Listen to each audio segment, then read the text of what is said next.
Engineer صاحب، کیا پیری فقیری ضروری ہے؟ کیا اس کے بغیر گزارا نہیں ہے؟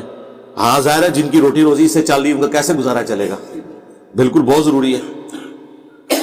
جب تک یہ رامسور نہیں کھائیں گے تو کیسے ان کے معاملات چلیں گے؟ سرکار، میں نے نام لیے بغیر پھر ایک پرسنل ہو جائے گا، حتیٰ کہ عزت کا نوٹس ہی نہ آ جائے عدالت کی طرف سے۔ میں نے ایسے پیر دیکھے ہیں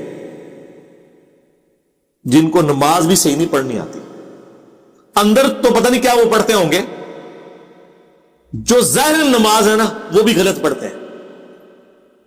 دو سجدوں کے درمیان بیٹھتے نہیں، قوما نہیں صحیح کرتے، اس لیے نہیں کہ وہ بوڑھے ہوئے ہیں، مراد یہ کہ وہ نماز مغرب لاندے ہیں۔ اور گاڑیاں رکھی ہوئی ہیں جو 1 منٹ کے اندر ڈرائیو کے دوران سینکڑوں روپے کا فیول پھونک دیں، وہ بڑے والی گاڑی ہے۔ موبائل تے چھتر ہوندے ہی نے وڈے والے ٹچ سکرین۔ اور حالت یہ ہے کہ غریب گاؤں کی عورتیں دعا کروانے کے لیے آتی ہیں، اب جاہل عورتیں بیچاری، استحصال ہو رہا ہے ان کا، خود اپنی آنکھوں سے دیکھا ہے، وہ بیچاریاں دوپٹے سے یوں کھول کے نا 5 روپے کا سکہ، 10 روپے کا سکہ، کوئی زیادہ تڑ والی ہے تو 20 روپے کا نوٹ نکلے گا، لیکن وہ گرا کھول کے آپ انداز لگائیں، وہ جس نے اپنے دوپٹے کو گرا لگا کے وہ سنبھالا ہوا نا سکہ، تو اس کے نزدیک اس سکے کی کتنی اہمیت ہے، اسے نہیں پتا کہ اس سکے سے تیرے پیر کا 1 سیکنڈ کا فیول بھی پورا نہیں ہوتا۔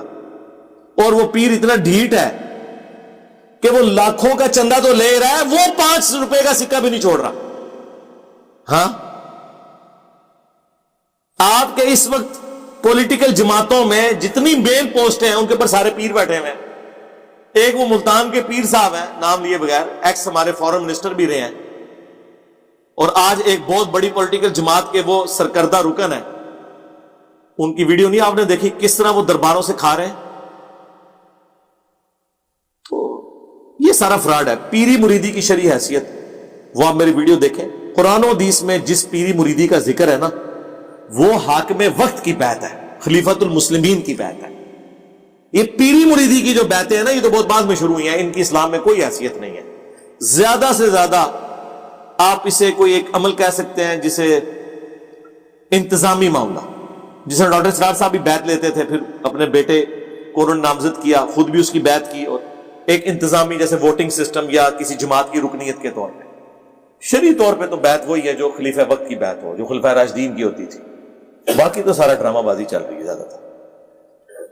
امام بخاری مسلم نے بعض لوگوں سے احادیث کیوں نہیں لی؟ بڑے بڑے اہل سنت کے ائمہ سے انہوں نے حدیثیں لی ہیں، مثلا امام بخاری، امام مسلم نے امام حنیفہ سے کوئی حدیث نہیں لی ہے۔ تو ان کا ایک اپنا کرائٹیریا تھا، حدیث کی فیلڈ میں وہ دیکھتے تھے۔ صرف اہل تشیع کے امام جو ہیں ان کا مسئلہ نہیں ہے، لیکن اہل تشیع کے امام بھی اگر آپ دیکھیں تو امام باقر کی حدیثیں تو ہیں بخاری کے اندر اور مسلم کے اندر۔ مسلم میں تو امام جعفر کی بھی حدیث ہے، 2005 نمبر جو حدیث ہے مسلم کی، کہ نبی علیہ السلام جب ممبر پہ چڑھتے تو آنکھیں سرخ ہو جاتی، آواز بلند ہو جاتی، غصے میں اضافہ ہو جاتا، جیسا کوئی جرنیل اپنی فوج کو تیار کر رہا ہو، اور آپ علیہ السلام فرماتے میں اور قیامت اس طرح ساتھ بھیجے گے جیسا کہ یہ 2 انگلیاں، اور پھر آپ کہتے اما بعد فإن خیر الحدیث کتاب اللہ وخیر الہدی ہدی محمد صلی اللہ علیہ وآلہ وسلم۔ یہ جو پورا خطبہ صحیح مسلم 2005 نمبر حدیث میں آیا نا،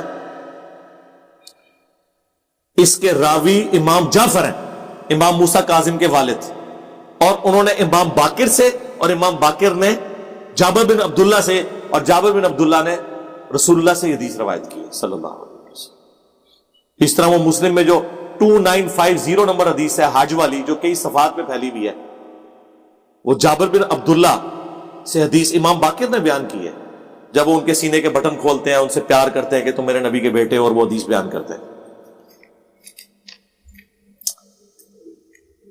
میرا سوال تو نہیں، لیکن بہت سے لوگ آپ کو بس اس وجہ سے غلط کہتے ہیں کیونکہ نبی علیہ السلام کے بارے میں، یہودیوں کے بارے میں بات کرتے ہوئے آپ نے سخت لہجہ نہیں، یہ کوئی وجہ نہیں میرے بھائی۔ ان لوگوں کو آپ یہ کہیں، یہ کوئی سخت لہجہ میرا تو نہیں، کافروں کے رہا، ان کو کہیں قرآن میں آیت ہے، بلکہ یہ نہ بتائیں، پھر تو وہ ڈیفینسو موڈ میں چلے جائیں گے۔ ان کو کہیں کہ تک وہ انجینئر نے ایک اور گل کرتی ہے کہ وہ کافر کہتے سن جب ہم مدینے میں داخل ہوں گے تو محمد اور اس کے ساتھی جو ہے ان ذلیلوں کو نکال دیں۔ تو دیکھیں اس کے اوپر کفر کا فتویٰ وہ لگا دیں گے، اور یہ سورۃ المنافقون کی آیت ہے. تو یہ جو باتیں ہوتی ہیں یہ محاورتاً بیان ہوتی ہیں. اچھا ٹھیک ہے، یہ میں اگر لفظ استعمال نہ کروں، اس کے بجائے میں یہ کہوں کہ کافر کہتے تھے کہ اس کی بیوی بدکار ہے، یہ پاگل ہے، یہ مجنون ہے، یہ لفظ زیادہ تکلیف دے یا ان کو کمپائل کر کے جو میں نے لفظ بولا تھا وہ زیادہ تکلیف دے؟ اور پھر اب تو اہل حدیث کے علماء نے بھی بول دیا، وہ خلیل الرحمان صاحب نے وہ خلاف ایف آئی آر کٹائی ہے اس گلے پھاڑنے والے نے. انہوں نے کہا تمام انبیاء، اس لیے کہ اردو میں ایسے ہی بولا جاتا ہے. تو یہ کوئی ایسا مسئلہ نہیں ہے، ان کو چھوڑ دیں. آپ کا اگر یہ کہیں بدگمانی آپ کے دماغ میں آ گئی اس وجہ سے کر رہے ہیں، مجھے تو چھوڑ دیں. آپ ان کو قرآن کی آیت اور حدیث وہ بتائیں جو ان کے مسئلے کے خلاف ہے. میرا لیکچر نہیں، آپ بتا دیں اور منوا کے دسو ٹائم قیامت تک ہے. ان کا مسئلہ کچھ اور ہے. جو چشتی رسول اللہ، اشری رسول اللہ کا دفاع کر رہے ہیں، وہ ہماری اور باتیں کہاں سے مانیں گے؟ وہ تو اپنے باپوں کے کلموں کا دفاع کر رہے ہیں.